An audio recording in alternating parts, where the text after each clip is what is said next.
Hello, everyone. I hope you're all doing well and enjoying summertime. My name is Mattia Rüfenacht, and today I do have the pleasure to sit down and talk with Andre. You may ask yourself, why yet another podcast host? Let me share the backstory. When I was recently sitting in the train listening to the latest episode of this podcast here, I was thinking to myself, why is it that we actually never had someone from the machine learning team on? And this despite the fact that Parashift is an AI company through and through. When I then mentioned this to Alain, he just said, good point. And a couple of hours later, Andre and I got an email, and here we are.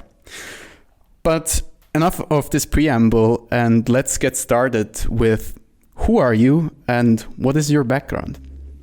Hi, I'm Andre. I'm a physicist by training originally, so I have a PhD in space science. Did a couple of years of research in the US, then came back, wanted to go into AI. Had already spent a lot of time, like private free time, into the whole machine learning topic. That was back in 2013 or so.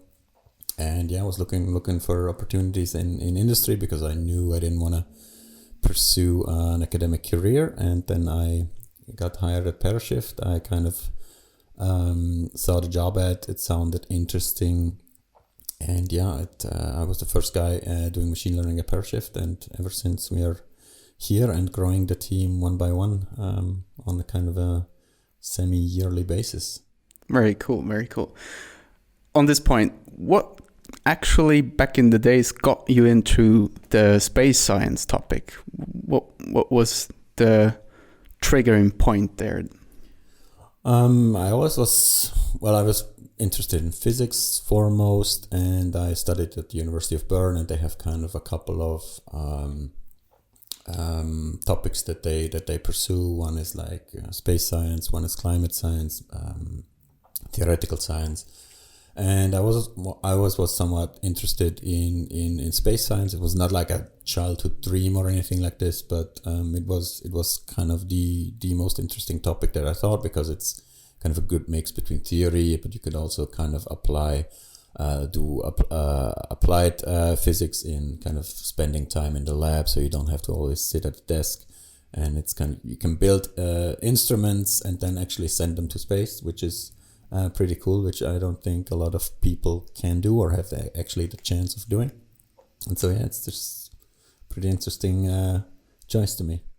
Talking stars, talking planets and whatnot, what then brought you to such a mundane topic as machine learning on documents? Well, machine learning in specific was interesting to me, as it's kind of a mix between programming, which I did for like this data analysis task. So I'm kind of used to work with data, stare at data, and kind of wrangle it around in the PC, and math. And I think the kind of liberating thing that I think in machine learning is that in physics you're always constrained to laws of nature. Ultimately, there's kind of a judge nature that tells you you're wrong or you're right. Machine learning, you can you do have a little bit more freedom, and then if you produce something that works, it works, and it can already produce value, even though it might not follow the any principal rules of nature. So it's kind of an interesting and liberating kind of thing to me, that doing math in a that strict approach. I mean, there's people who kind of do fundamental kind of math driven machine learning and like proven theorems of like learning conversions or stuff like that. But here we are more on the applied side, where I think we do enjoy more of that creative freedom. Yeah, got it. Okay. Before, and probably some of you, at least by now, realize that today is most of the talk all about machine learning. But before we actually dig deeper into the topic, I think it's worth hearing from you and your perspective. What actually is machine learning, deep learning, and AI, and what is it really not? There is this famous or semi-famous phrase that machine learning is a glorified function approximation. So, to me, that's somewhat true. I mean, you can look at it that it's kind of a super powerful approximator for any type of function that you wanna rebuild. On the other side, it's kind of alchemy, and also has this experimental side that I also mentioned before, where sometimes people only understand after the fact why something is kind of working and why it's working, and maybe one or two papers in academic senses down, they actually get the full grasp of some of the ideas that they were having and understanding why it's actually working. Or a different group actually proving something why this is why, for example, a convolution in these computer vision models are good ideas. And the other side is it's just learning from data. So like that's also kind of a powerful idea. I think that you just provide a machine that kind of tweaks itself by looking at data and tries to kind of regulate itself so that it comes to the right conclusions or decisions that it takes just from looking at data. And this ties it also a little bit to the real world, where if you have like real data, this kind of has big influence of what your actual model is doing. So you can have the similar kind of model, but depending on what you train it on and what the actual goal is, how you formulate the problem a little bit, can lead to completely different models. So that's kind of the fascinating thing to me. Okay. You mentioned convolution. I assume many of you don't know what a convolution is. Can you share a couple of words about that and maybe shine some light or on this method? I mean, on a higher level, you can think of it's basically just a rule or a method, you could say, that kind of defines a way on how you want to combine several values into one. So you can say an easy version of a convolution would be just building an average. So you can imagine I have a convolution over a certain space of data. Let's say an image.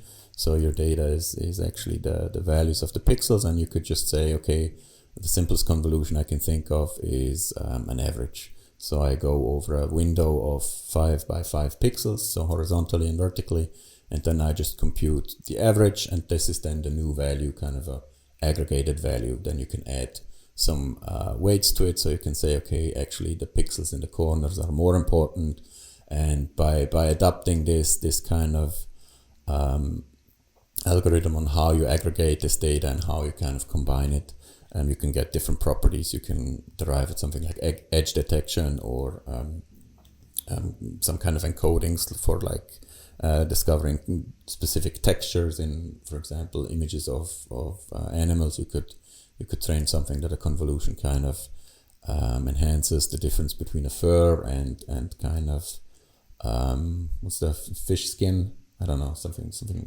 wet or something dry. And so by applying this, you can kind of get a different features of your data. And actually the fun thing is that back in the day, people actually did it. So there's some kind of pre computer convolutions in programs like Photoshop or any type of image processing software that actually does this, but this is usually kind of human created rules. But the cool thing in machine learning is that the machine will figure out itself to actually apply those rules, and then trying to figure out some meaningful information from your data by just training. Okay, cool. Thank you. So, I mean, Parashift is all about document processing. I know document processing, whatever this term means, has been here for quite some time. And now this somewhat new or not really new technology called machine learning, but also deep learning arrived. And what is it really all about talking document processing, and how do we at Parashift instrumentalize these technologies? Yeah, there's a lot of things you can do on documents with machine learning. So it's like obvious things. If we stay in the realm of computer vision, we can kind of do enhancement of image quality. For example, you can fix some artifacts that you get, for example, from JPEGs. So if you take a cell phone image of your receipt or any type of document, if you zoom in, you kind of know these artifacts from JPEG around the fonts, and then you can get rid of those. You can kind of sharpen the document, but you can also cut out, kind of do a segmentation problem where you find certain parts of the image only contain a document. We do classification, so kind of distinguishing what type of document is it actually. Is it an invoice? Is it a lease contract? All these things. And then finally we have you get things like layout analysis, where you can kind of figure out how a document is kind of built up. You could do sentiment analysis, which we don't do at Parashift, but for this you could also figure out kind of different parts of the document. What does this mean if you have kind of a support ticket from a customer? And in the end, we do information extraction on documents. That means we try to actually extract useful information from a document and put it into kind of a structured data set. And this could be anything from like, where is positions of logos? Did people put their signature in the right place in a contract? Did all of the parties sign? Do we find a table, or give me a specific date from when this document was created? So there's a lot of things, and yeah, it's actually it's much more exciting, I think, of a topic than one would think. So documents have a lot to offer in terms of complexity. You can mix the different modalities between the textual information and the visual information, which is pretty interesting, and which a lot of the research is now going to. But also, yeah, the raw variety of documents is also pretty interesting. So people are pretty creative in how they produce documents and what they put into documents in what specific format. And yeah, it really has to offer quite a lot of different angles of approach. So it's actually super interesting. I enjoyed it a lot. I got to realize this as well. Now, it's also the case that using machine learning for reading data and doing whatnot with documents is nothing that just Parashift does. How is machine learning at Parashift different? What do we do differently? Well, the main differentiator is, I think, the swarm learning that we do, that we also have on our website pretty prominently, which is at some point we decided it's kind of probably not the best idea in terms of generality, because in the end we want to be kind of the platform that you can throw any document at. So not only invoices, because there's a lot of people doing invoices or specific niche focus target documents that we have, but we want to actually be super generic. And so the way how we think we get there is by trying to share learnings as much as possible across different document types, across different tenants, and across different use cases even. So we try to really have the swarm learning where if you decide to reuse specific fields or field sets, like let's say something like an address that you want to extract, and you use one of these pre-built models, you actually also contribute to improving this thing. And so we don't have these like specialized models that every customer has its own specific niche model, but we try to reuse this as much as possible. Cool. So I know this comes with quite a bit of complexity. How does this impose, or what challenges does this impose on the operation side of things when we're talking about these machine learning models? So for one, people can decide if they do want to use these kind of pre-canned models and kind of improve them, or if they for some reason think they want to start from scratch, they can also do that. So one difficulty is to have these different use cases all tackled, to find kind of as low number of models as possible that work well for all these different use cases. So could work on kind of very structured documents like an invoice, but also on something like a letter. So this is kind of an implication on the models itself, so that it should work in these, they call it, or we call it in the community, it's called visually rich documents that actually have a structure, and you as a human, you can also kind of squint your eyes a little bit and still figure out, okay, this is probably kind of a total amount, and this is kind of the title, because it's kind of visually somehow has information, and completely unstructured or very low structured documents. So that's one problem. And the other thing is we have a lot of models. So if people want to decide to have their own models, we let them do this, and so every customer can actually train as many models as they want, and this leads to, I think we have over 1,000 different models in production at the moment. So they need to be updated, they need to be monitored, benchmarked, and trained. So we have, I think at any point in time, we have at least 50 different models training. So we use up quite a lot of Google's infrastructure at the moment. And that's, so it's being as generic as we want, and kind of having this sharing concept in place makes it a bit challenging on the whole architecture side of things. That's true. Yeah. Okay. So there's this saying in machine learning, and you already beforehand somewhat implicitly mentioned this: garbage in, garbage out. Now, the issue with this is that compared to classical or traditional software engineering, machine learning systems do not per se break when there's a bug. So you cannot simply generate a bug report and then debug your system. Instead, your system, your AI or machine learning system might contain wrongly annotated data that influences the model's performance but does not break it. Is it fair to say that in at least many cases, having more accurate training data would increase performance disproportionately compared to more powerful algorithms? Yes, I mean that's a common phrase in ML that good data beats good algorithms.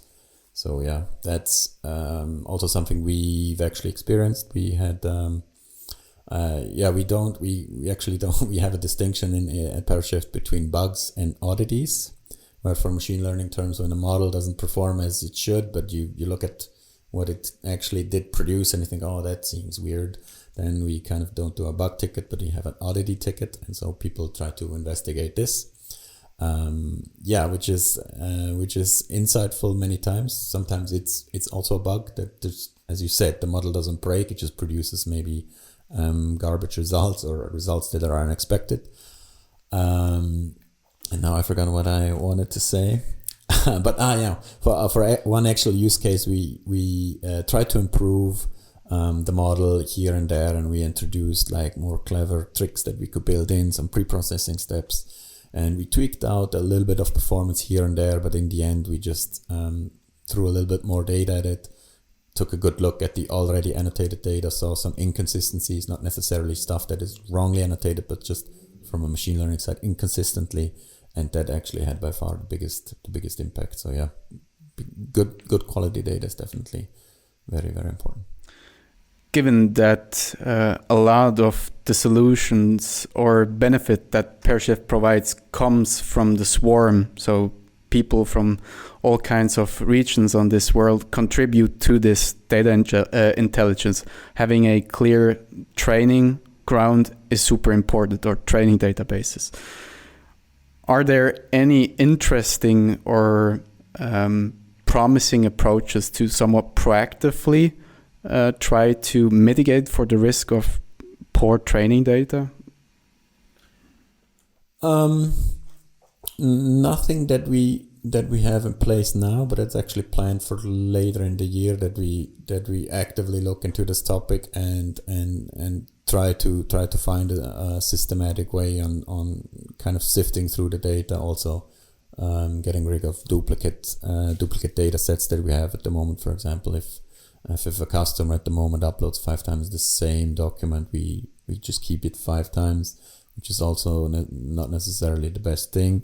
So yeah, I mean, slicing and dicing the training data and kind of figuring out what performs well also ties into how you measure the quality of your model. So having a really solid kind of benchmarking data set is absolutely important, and we're actually building a new benchmarking set right now. And yeah, there's various ways of ensuring this, and which we want to tackle in the future. But at the moment, this is all planned. So there's a lot of work going into this area. You mentioned benchmark. Maybe here a silly question. What is to you a hard problem? A hard problem? Yeah. In terms of documents, or? No, generally speaking. Rocket science. Whatever you choose, it's up to you. Well, anything can be a hard problem. It always depends on how good you want to solve it. I mean, if you want to be, you just turn on YouTube or TikTok and you find any mundane task. There's one person that does it to a ridiculously crazy good level.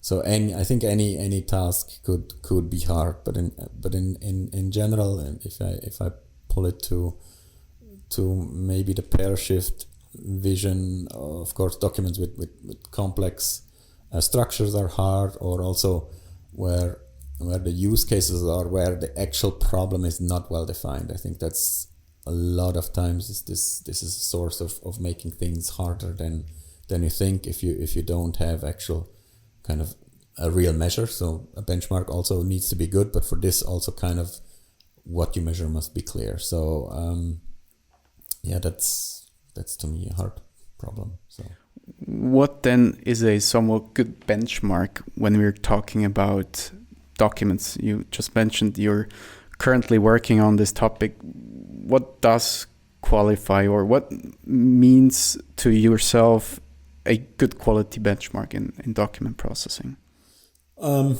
Well, first of all, it should be kind of representative of the real world, or in our case of our customer base, or of the documents of our customer base. It must reflect somewhat the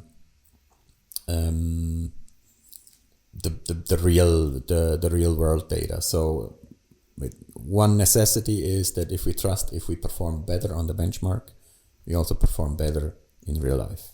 So that's kind of the representativeness. And the other thing is it has to be of high quality, as I said. So we really need to trust and double, triple check every annotation so that there's no mistakes.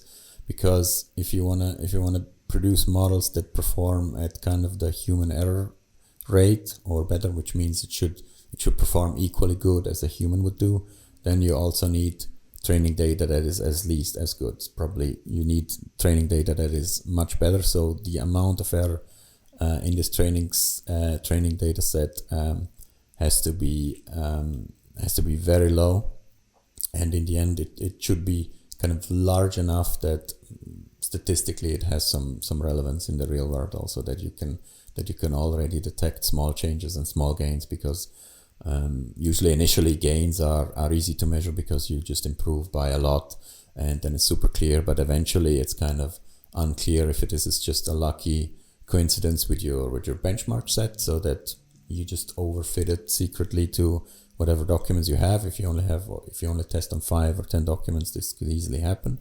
So yeah, that's what I hope for. Okay, cool. So I personally realized that there's quite some excitement in the community about self-supervised learning, especially for language models that hit the press quite a bunch of times in recent time. Vision seems to be somewhat different. Can you share a bit more what self-supervised learning is all about and how it can be beneficial specifically for document processing? Yeah, sure. So the whole deal about self-supervised learning is that it's costly to produce good quality data. So you need, if you want a human annotated data, you need to pay a human, instruct a human. Someone has to sit down and kind of use human resources for this. So this is expensive, even though there's some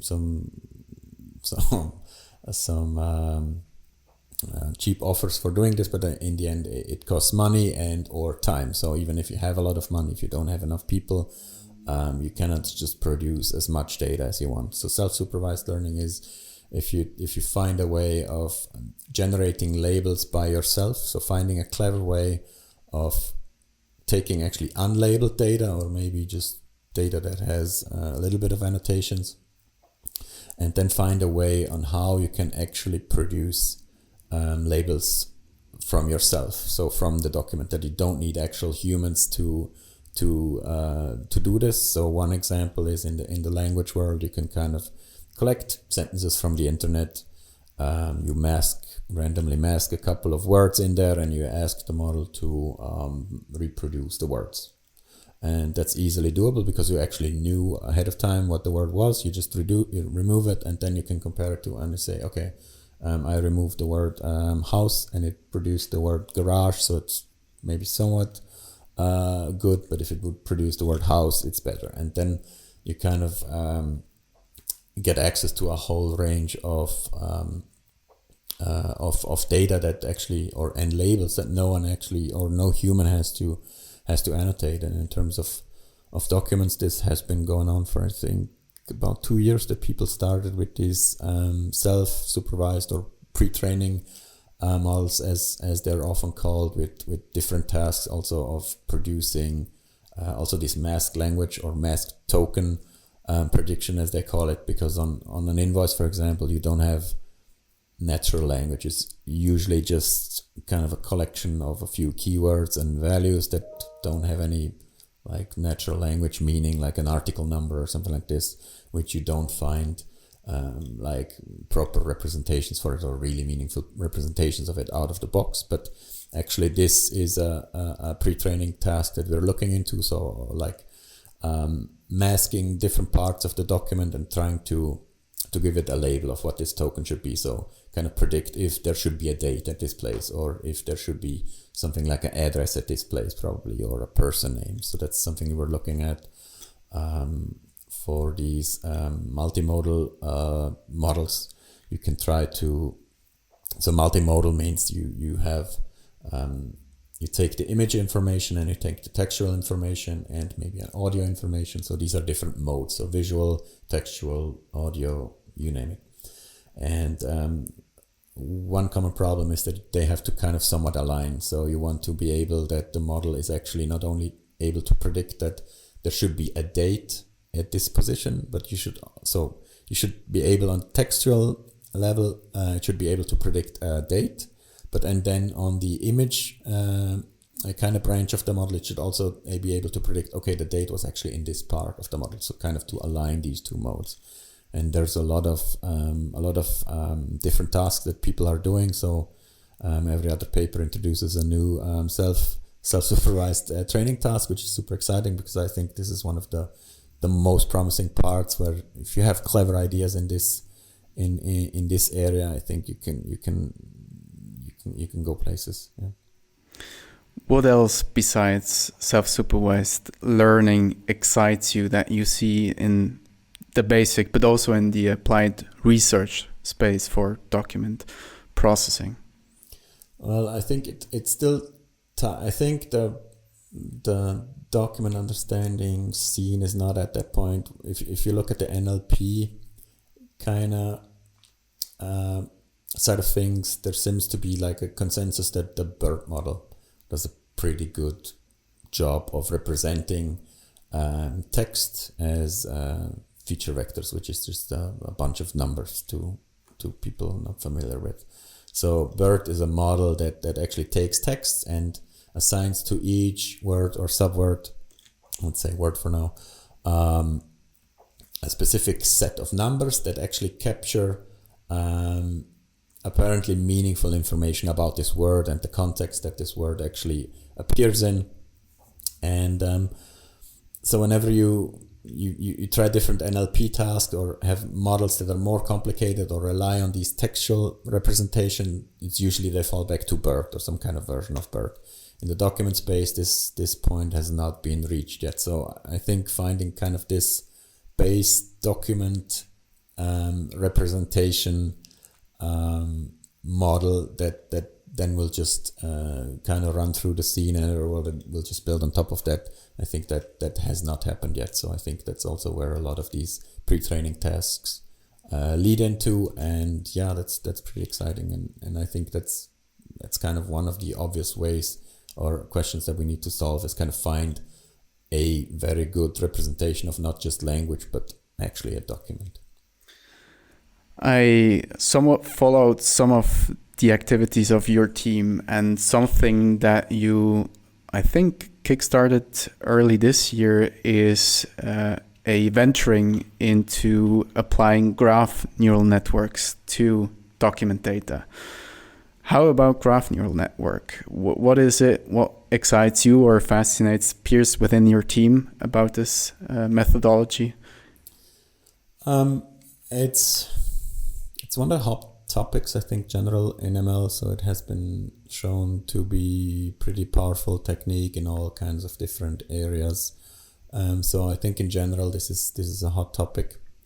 It's at its core, it's a simple idea to understand, also to visualize, which I think is also one of the challenges in machine learning. If you have like a super complex idea and you cannot sell it to, let's say, investors or customers or communicate to anybody, that makes it obviously much harder in interacting with those ideas or even just getting excited about these ideas. So a graph neural network is a pretty simple idea. You have kind of nodes, which is if you think of a graph, I mean, people maybe have the picture of a social network in their head. So where a node would be kind of a person or let's say you and me are two different nodes in a graph, and then there's graphs, there's nodes, and there's edges, and then edges could be connections. So like we have kind of maybe I'm following you or you're following me, so we might have directed edges or not. For example, there might be an unrelated person that is not connected to you or me, but through different friends. And so through these graphs, you kind of try to figure out how information propagates through these graphs, or how what is the actual meaning of these edges or say connections in these graphs, and kind of try to figure out how we can leverage this. And in documents, an obvious representation is to see kind of all the words in a document as notes, and then you have to find the connections between those words. For example, it's not super obvious in a table, like the connectivity between these different words is more vertically, and in a regular text is more horizontally. So finding these kind of connectivity lists as they're called is also pretty interesting. Okay, cool. Thank you. So before we end this podcast episode here, we're already a little bit north of the time that we agreed. Let me ask a question that I got from Jakub, from your team. When do you expect us to surpass human level performance for both the classification and the extraction task? Okay, when do we? I mean, that depends. I think I did a kind of a high level estimate on how many ground truth examples we need, and then I got a number from like Handwavy, a couple of millions, I think, of documents, which should be enough. And I think, to be honest, people overestimate humans in these repetitive tasks. So whenever you talk to to anybody, they think a human will just sit there and kind of extract data perfectly and will make no mistakes, which is not true. And I think actually in a few of our best performing fields, I think we are probably at the human error rate, because sometimes if I sift through the past examples to try to figure out when a model didn't perform as well, and more often than not I find that it's actually a mistake on the side of the human. And yeah, that on the really good performing models, this already happens. In terms of classification, I think it's more tricky, because there you have these subtle nuances of, I think, a lot of domain knowledge that is hard to capture just by looking at the document and not having kind of an active knowledge of the world these documents or for, say, the industry these documents were produced. So I think in classification we're for sure a few years out, and I'm not sure without getting any of this extra kind of domain knowledge into the model that we can do it. Okay, cool. So one last question, sorry. What does the roadmap or future hold for you and your team specifically, say in the next 12 to 16 months? 12 to 16 years. Yes, that's you who said it. I mean, the thing we're most actively working on is kind of few shot learning and document representation learning. So the goal must be that with only very few or a handful of annotations, that people would already get like very good results out of the product.